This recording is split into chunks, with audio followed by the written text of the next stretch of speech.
প্রধানমন্ত্রী হিসেবে খালেদা জিয়া যত উন্নয়নমূলক ও যুগান্তকারী কাজ করেছেন সেসব নিয়ে কখনোই আলোচনা হয় না। কারণ খালেদা জিয়া উন্নয়নের বাণী শুনিয়ে ক্ষমতা আঁকড়ে ধরতে চাননি। তার দল বিএনপিও নিজেদের আমলের সাফল্যগুলো নিয়ে খুব একটা কথা বলে না। রাষ্ট্র বিনির্মাণে খালেদা জিয়ার কিছু উল্লেখযোগ্য কাজ দেখে নেওয়া যাক। মুক্তিযুদ্ধকে নিজেদের গণ্ডিতে সীমাবদ্ধ করে রাখার জন্য আওয়ামী লীগের সমালোচনা আছে, খালেদা জিয়া ও বিএনপির ক্ষেত্রে সেটা নেই। অথচ মুক্তিযুদ্ধ ও মুক্তিযোদ্ধাদের সম্মানিত করার ক্ষেত্রে খালেদা জিয়ার অবদানটা অসামান্য। তিনি ক্ষমতায় এসে মুক্তিযুদ্ধের স্মৃতিরক্ষা ও স্মৃতি বিজড়িত স্থানসমূহ রক্ষার উদ্যোগ গ্রহণ করেন। রায়ের বাজারে শহীদ বুদ্ধিজীবী স্মৃতিসৌধ নির্মাণ করে মুক্তিযুদ্ধে পাকিস্তানিদের হাতে নির্মমভাবে প্রাণ হারানো বুদ্ধিজীবীদের প্রতি জাতির সম্মান প্রদর্শনের ব্যবস্থা করেন। এরপর 2001 সালে সরকার গঠন করে খালেদা জিয়া মুক্তিযোদ্ধাদের কল্যাণে সরাসরি সরকারকে সম্পৃক্ত করার জন্য মুক্তিযুদ্ধ বিষয়ক মন্ত্রণালয় প্রতিষ্ঠা করে। তার নির্দেশে মুক্তিযোদ্ধা তারামন বিবিকে খুঁজে বের করে মুক্তিযুদ্ধে তার অবদানের স্বীকৃতিস্বরূপ রাষ্ট্রীয় পদক বীর প্রতীক হস্তান্তর করা হয়। খালেদা জিয়া পাকিস্তানে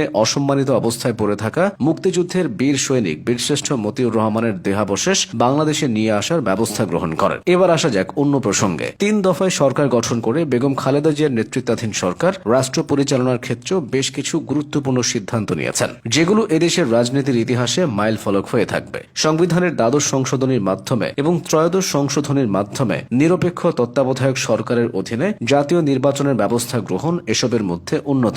খালেদা জিয়ার সরকার রাষ্ট্রীয় কার্যক্রম পরিচালনায় 7টি সংসদীয় কমিটি গঠন করেন, যাতে বিরোধী দলীয় সাংসদদেরকে গুরুত্ব সহকারে অবস্থান দেওয়া হয়। শিক্ষা খাতে বাধ্যতামূলক প্রাথমিক শিক্ষা আইন এবং মেয়েদের জন্য 10ম শ্রেণী পর্যন্ত বিনা বেতনে পড়াশোনার ব্যবস্থা করা তার সরকারের অন্যতম অবদান। তার সরকারের আমলে বাংলাদেশ উন্মুক্ত বিশ্ববিদ্যালয় ও জাতীয় বিশ্ববিদ্যালয়ের পথ চলা শুরু হয়। বেসরকারি বিশ্ববিদ্যালয় প্রতিষ্ঠার অনুমোদন তার সরকারের আমলেই গৃহীত হয়। তিনি জিয়াউর রহমানের অর্থনীতির অনুসরণ করে বেসরকারীকরণের উপর গুরুত্ব আরোপ করেন। ব্যক্তিগত আয়কর প্রদানের হার 55% থেকে 25% নিয়ে আসেন। ব্যবসায় সহজ করার লক্ষ্যে 27 ধরনের শুল্ক হ্রাস করে 7 ধরনের আমদানি শুল্ক নির্ধারণ করেন। বেগম খালেদা জিয়া বাংলাদেশে মুক্তবাজার অর্থনীতির সূচনা করেন। দেশের ভূভাগের খনিজ সম্পদকে কাজে লাগাতে বড় পুকুরিয়ায় কয়লা খনি ও মধ্যপাড়ার শ্বেত পাথরের খনি থেকে উত্তোলন কার্যক্রমের সূচনা তার সরকারের আমলেই করা হয়। বেগম খালেদা জিয়ার শাসনামলে নারীদের আত্মনির্ভরশীল রূপে গড়ে তোলার জন্য প্রধানমন্ত্রীর তহবিল থেকে সহজ শর্তে ঋণ সহায়তা প্রকল্প গ্রহণ করা হয়। আত্মকর্মসংস্থান কর্মসূচির অংশ হিসেবে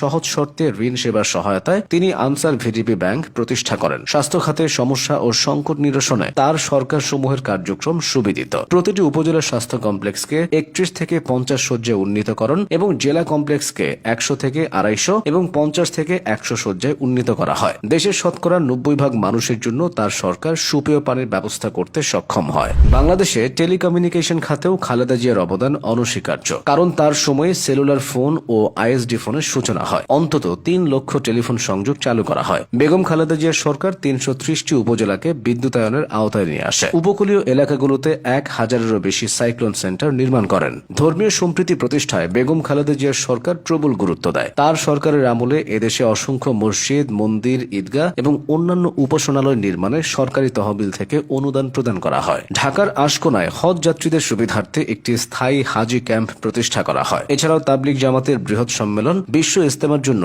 টঙ্গীতে অতিরিক্ত 300 একর জমির বন্দোবস্ত করে বেগম খালেদা জিয়ার সরকার। প্রধানমন্ত্রী হিসেবে খালেদা জিয়ার এসব সাফল্যের কথা আপনি কতটুকু জানতেন?